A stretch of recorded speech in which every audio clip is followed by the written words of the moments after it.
Welcome back. Now, the Basic Education Ministry has expressed confidence that the year-end examinations can continue amid ongoing rolling blackouts. And this as thousands of matric learners are due to write their final examinations that begin on the 25th of this month.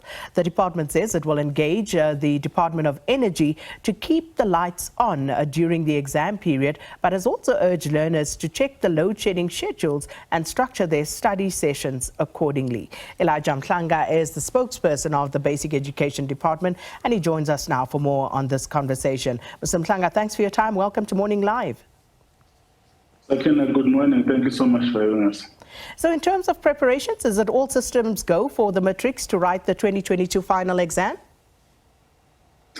Yes, it is. All systems go in terms of the administration of the examinations. Our teams have been going around the country to check with provinces, especially those areas that Lucy had indicated needed further attention.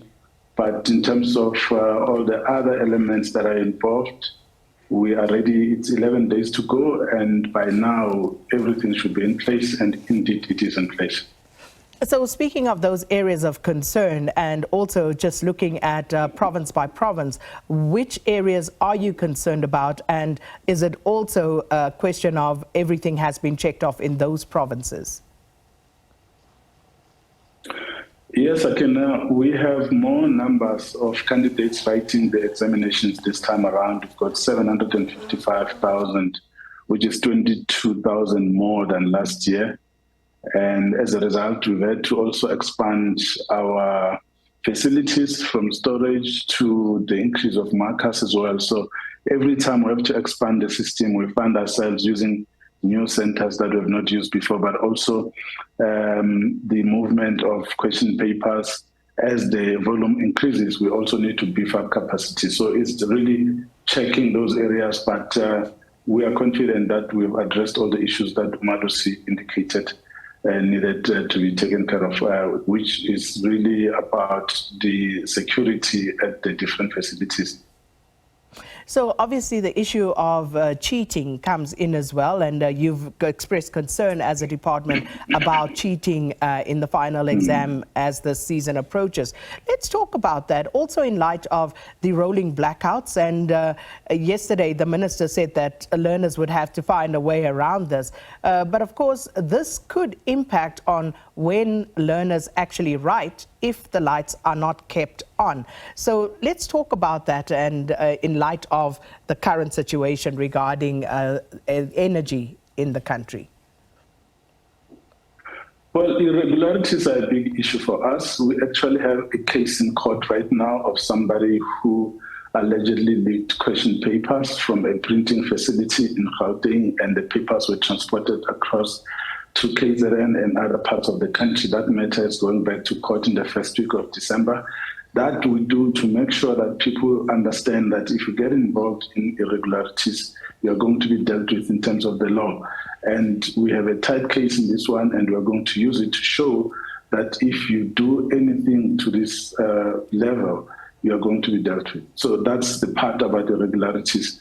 On Friday last week, we met with ESCOM, and we informed them of our areas of concern in terms of the administration of the examinations. We told them that the computer applications technology as well as information technology, which are two subjects that are practical, require electricity, and we've suffered a lot in the past 2 years or so when we didn't have electricity when those two papers were written. We also told them that the sign language is also an issue of concern, because we have our learners of special education needs that need to be enabled to write that subject without any challenges. We told them that that's also a problem, but we also told them that the capturing of marks at marking centers, to us, those are big issues of concern if we do not have electricity. And they indicated that they would make a plan to assist us, especially on those dates that we gave them. So we remain confident that we will get that assistance. But of course, the developments in the past 24 hours where we're told that some generators broke down, that came as a big issue for us, because it threatened that type of agreement that we had with them, that they would be able to assist us. So we are confident that the exam will go well. Yes, you are correct. In terms of the preparation, it becomes difficult because the load sharing schedule, it affects everyone, all of us, all sectors. So we need to check it, work around it, and see what works for each community and see what works for you as a person. So we are saying to learners, if there's load shedding in the evening and you can't study, use that time to rest. But try use the daytime periods to make sure that you go through your work so that when load shedding happens, you use that time to take your break. Mr. Mhlanga, so apart from the conditional assurance from Eskom, what other contingency plans does the department have in place? Because if Eskom cannot give you a guarantee that the lights will be on, how are you mitigating for those circumstances? Well, in terms of those subjects, we have now provided two opportunities in the timetable that when they are written, there is another opportunity to do that. So in the beginning of the exams, they write CAT as well as IT, but we also have two opportunities at the end of the exam for them to be written. So that has worked in the past 3 years when we attempted to use that during load sharing. So it seems to have. In terms of capturing, we have sought to buy generators where we can, but some marking centers already have generators. So we just use those ones. And we've also been careful about the marking centers that we are choosing to host marking, especially of those subjects that have a large number of candidates writing them. So that's what we've tried to do. But otherwise, marking itself, it can happen during the day. There's no lighting that is required. The center manager needs to make sure that they don't work late into the night, especially if the schedule indicates that there will be load shedding in that particular area. So just coming back to the issue of cheating, so for learners who may not be aware still at this stage, what is the punishment or the penalty for a learner who is caught cheating in any subject? Well, it would be sad if there's still a learner in grade 12 who doesn't know the consequences of cheating, because that's something that we talk to them about in school at different times. But we say, just as a reminder to you, that you could be banned for up to 2 years of not writing the exams if you found guilty, depending on the severity of the offense, because people are involved in different ways. Some say somebody brought it and I happened to look at it, but I didn't report. So we are emphasizing reporting here, that you need to make sure that you alert the authorities so that they can deal with the matter as quickly as possible. But also avoid, people that seek these ways of obtaining question papers beforehand, because that's the other one that is becoming a problem. But we also know that inside the exam center, other people, they do what we call group copying, which means they discuss answers. If you are involved in that, you could also be banned for up to a year, or you could be required to rewrite, all of which comes with a lot of stress for you. And just wondering whether you've considered, because now, given how unstable the electricity supply is in the country, what happens, for example, in the instance where the lights are out in a certain area, kids can't write, it's dark on a morning like today in some parts of the country, and then kids are going ahead and they're writing in other areas.